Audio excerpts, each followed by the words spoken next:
اللہ تعالیٰ نے ہمیں انسان بنا کر اس دنیا میں بھیجا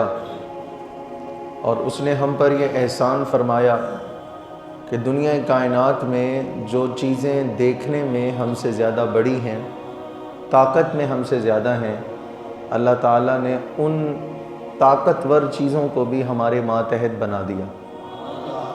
اور قرآن مجید میں اعلان فرما دیا کہ وَسَخَّرَ لَكُم مَّا فِي السَّمَاوَاتِ وَمَا فِي الْأَرْضِ جَمِيعًا مِّنْهُ کہ اے انسان میں نے تیری دسترس میں دے دیا جو کچھ زمین کے اندر موجود ہے۔ بڑی بڑی طاقتور ترین جو مخلوقات ہیں ان پر انسان کا زور چلتا ہے اور انسان انہیں اپنے حکم سے چلاتا ہے، یہ اللہ کا خاص کرم اور اس کی توفیق اور اس کی دی ہوئی صلاحیت ہے۔ اللہ رب العزت نے ہمیں وہ کچھ عطا فرمایا کہ اگر ہم اپنے اعمال کا محاسبہ کریں تو ہم ان نعمتوں اور احسانات کے قابل نہیں تھے، لیکن اس کی رحمتوں سے، اس کے کرم اور اس کے فضل سے ہمیں وہ کچھ مل رہا ہے جس کا ہم نے کبھی تصور بھی نہ کیا تھا۔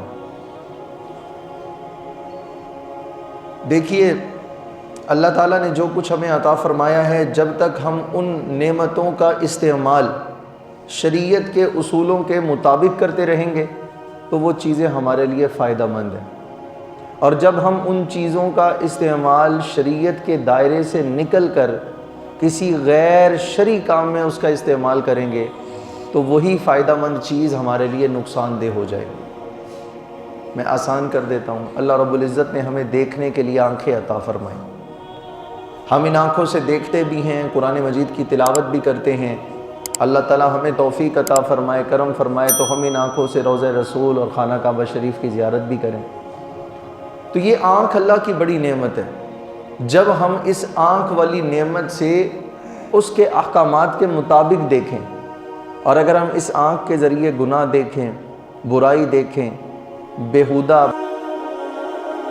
شرم و حیا سے دور کرنے والی چیزیں دیکھیں گے تو پھر یہی آنکھ کل قیامت والے دن ہمیں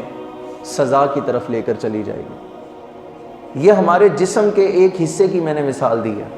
کہ اگر ہمارے جسم کا ایک حصہ، جسے میں نے ایک آنکھ سے مثال دی ہے کہ ایک آنکھ کو اگر ہم شریعت کے اصولوں کے مطابق ہم اس کو خرچ کرتے ہیں، اس سے دیکھتے ہیں تو فائدہ ہے، نہیں دیکھتے تو مشکلات ہیں، سزا ہے۔